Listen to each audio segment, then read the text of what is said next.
Statement ikut cawe-cawe ala Presiden Joko Widodo dalam pemilu 2024 mendatang masih menjadi perbincangan publik. Pemaknaan harfiah soal kata cawe-cawe yang mengaitkan dengan konteks hari ini memunculkan berbagai tafsiran. Benarkah kata tersebut sebagai penegasan peran Presiden yang menjaga demokrasi yang bersifat jujur maupun adil? Atau ini malah menjadi justifikasi manuver politik? Seperti yang kemudian dikhawatirkan oleh sejumlah kalangan. Dan untuk menganalisanya sudah terhubung bersama kami melalui sambungan Zoom, pakar dan analis semiotika Acep Iwan Saidi. Selamat malam Pak Acep, apa kabar? Selamat malam, Mas Bram. Baik, alhamdulillah. Alhamdulillah dalam kondisi baik. Langsung Oke. saja Pak Acep, jadi Ya, sebenarnya apa yang ingin disampaikan Presiden? Kita yakin bersama bahwa Presiden tidak mungkin tidak juga memikirkan dampaknya begitu, bahwa ini kata cawe-cawe, kontroversial, konotasinya bisa menuju tafsir yang berbeda. Apa yang sebetulnya respon publik yang diharapkan oleh Presiden dengan melempar kata-kata cawe-cawe ini, Pak? ya, Pak Jokowi itu memang senang dibicarakan ya, senang berada di pusat, senang berada di pusat wacana. Saya kira itu sejak awal begitu ya, salah satu karakter Pak Jokowi. Tapi saya ingin melihat lebih jauh cawe-cawe ini dalam semiotika dia ekspresi yang merefer tentu ke konten ya.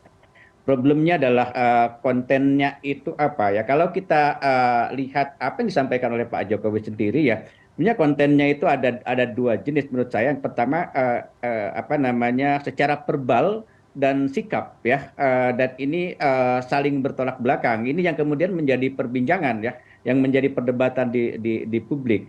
Dari verbal beliau mengatakan demi bangsa dan negara misalnya seperti itu ya. Jadi cawe-cawe itu apa dilakukan ikut campur itu dilakukan karena beliau punya kegelisahan untuk membangun bangsa dan negara karena dalam 13 tahun 13 tahun ke depan dia harus menyelamatkan ini menjadi negara maju sebenarnya. Tapi pada titik yang sama beliau juga mengatakan bahwa calon presiden menjadi sangat penting ya sangat krusial yang bisa menentukan 13 tahun ke depan itu.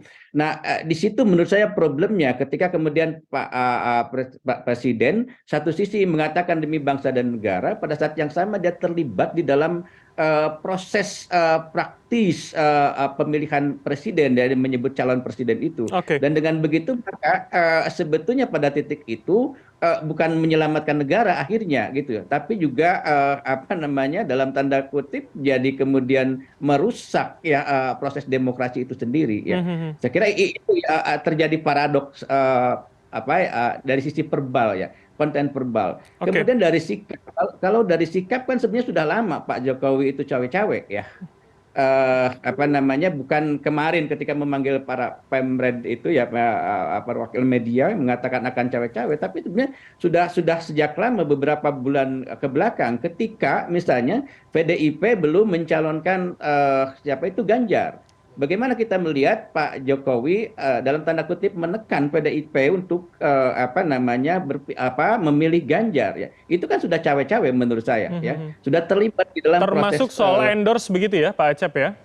iya, iya dong, itu ya. Dan itu sebenarnya cawe-cawe di situ kemudian bukan kemudian mengganggu apa publik ya perbincangan publik, tapi sebetulnya juga menggoyang PDIP cawe-cawenya Pak Mhm. Jokowi itu pada saat itu ya. Oke. Dan kemudian ya ya oke gimana? Oke, Pak Acep, Dan berarti kemudian artinya, sorry, maaf saya potong.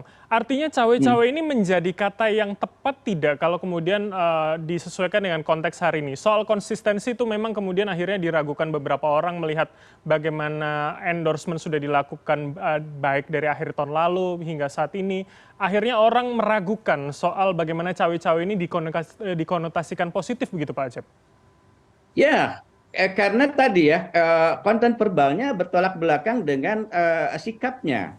Jadi cawe-cawe itu meskipun dikatakan secara verbal ini demi negara ya kemajuan Indonesia 13 tahun ke depan dan lain-lain, tapi pada praktiknya justru sebaliknya dari situ yang kemudian terjadi apa namanya kegoncangan perbincangan apa namanya di arena publik ya perdebatan di arena publik yang itu cukup menggelisahkan berbagai pihak.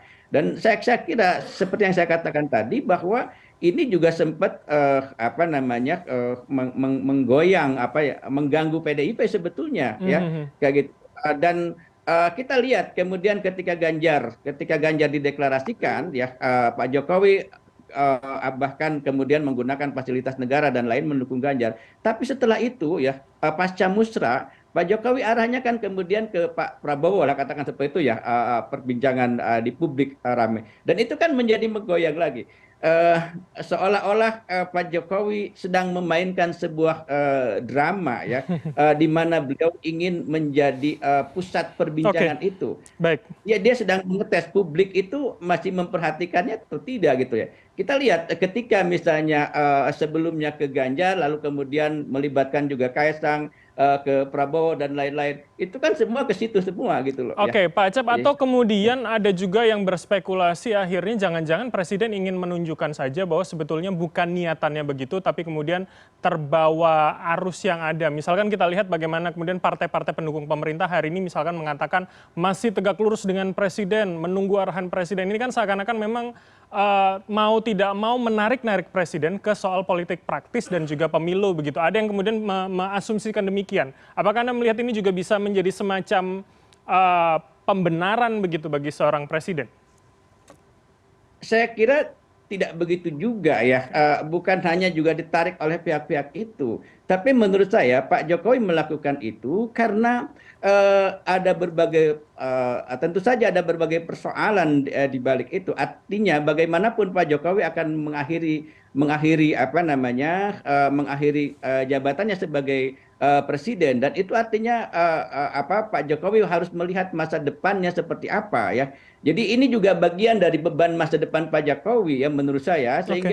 sehingga apa namanya sikap beliau itu terjadi kontradiksi-kontradiksi itu, paradoks itu. Kalau dalam semiotika itu ketika ketika ekspresi merujuk kepada konten dan ketika ekspresinya kemudian terjadi paradoks, maka di kontennya sebenarnya sedang terjadi sebuah kompleksitas persoalan gitu loh. Oke. Jadi problemnya artinya bukan hanya problem demi negara, tertarik oleh pihak-pihak tertentu, tapi ada hal-hal lain yang sebetulnya membebani Pak Jokowi menurut saya gitu. Mhm. Mas, ya, Oke, Pak ya Acep, gitu. berarti artinya Saya kalau tidak tahu ini apakah mhm. Kalau kemudian ini Anda katakan menjadi paradok, beban ke depan, adakah kemudian ini akan menuju kepada titik jenuh begitu? Artinya bukan hanya publik yang kemudian melihat ini sebuah kondisi yang mungkin tidak baik, tapi bagaimana kemudian orang-orang yang di-endorse ini paham bahwa sebetulnya telurnya sedang diletakkan di banyak keranjang dan mungkin tidak ada yang spesial di antara semuanya. ya, kendaraan Pak Jokowi kan sekarang di dua itu ya, antara Pak Ganjar dan kemudian dengan Prabowo yang Mhm. kemudian isu bayar di sampingnya. Jadi dia akan memainkan itu terus-menerus apa di dalam drama menuju 2024 itu supaya kemudian publik apa namanya berfokus kepadanya dan dengan itu menunjukkan bahwa Pak Jokowi masih memiliki apa namanya power, masih memiliki pengaruh yang luar biasa dan itu akan mempengaruhi pihak-pihak tertentu antara lain misalnya PDIP juga gitu loh ya. Saya kira apa namanya bagaimana Pak Jokowi memainkan antara Ganjar dan Prabowo itu kan salah satu efeknya menurut saya juga ke PDIP gitu loh ya. Mhm. Saya melihat itu dan ini adalah dalam konteks bagaimana Pak Jokowi apa namanya sedang menempatkan dirinya di masa depan kan begitu. Menentukan nasibnya hari ini untuk masa depan beliau menurut saya itu. Selain misalnya bahasa-bahasa lainnya kan apa namanya melanjutkan programnya dan Oke, lain-lain baik. dan seterusnya. Tapi kalau kita lihat tadi misalnya CNN memberitakan keberhasilan infrastruktur dan terus. Menurut saya itu nggak cukup modalnya bagi Pak Jokowi untuk mengatakan bahwa seolah-olah dia yang tahu masa depan bagaimana apa namanya memajukan Indonesia dan seterusnya. Toh pada zaman Pak Jokowi sendiri kan keadaannya seperti yang tadi disampaikan di CNN tentang infrastruktur dan kemudian bagaimana itu dianalisis dan kita melihat semua itu gitu loh ya. Oke, baik. Pak Acep, terakhir, kalau kemudian masih kita menggunakan narasi ini akan menjadi beban dengan paradoks seperti ini untuk beliau ke depannya, apakah kemudian ini akan menjadi sesuatu yang menguntungkan bagi dirinya dan juga siapapun yang di-endorse kelak, atau kemudian malah akan menjerumuskan? Iya, sejauh ini menurut saya eh, apa namanya kalau kita bicara dalam tatanan perbincangan di akal sehat, menurut saya Pak Jokowi offset untuk melakukan hal-hal yang menurut saya tidak seharusnya beliau lakukan gitu loh ya.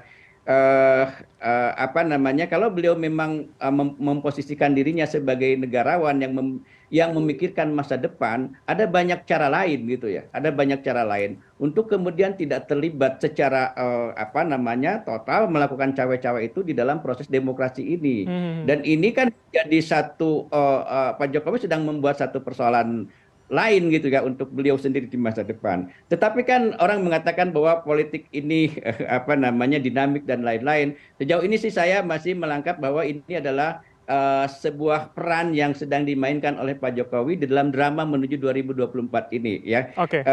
Dan itu semua menurut saya tujuannya adalah bagaimana Pak Jokowi sedang menentukan masa depannya hari ini gitu loh ya dengan cara dengan manuver-manuver beliau gitu ya. Oke, oke. Berarti akan kita lihat nanti seperti apa, apalagi menjelang akhir tahun, menjelang pencoblosan, dan juga siapa yang kemudian akan menjadi penerusnya begitu ya. Terima kasih atas analisa insight yang Anda berikan, Pak Acep Iwan Saidi, pakar semiotika yang telah bergabung sama kami. Selamat malam, sehat selalu, Pak Acep. Ya, selamat malam. Yo.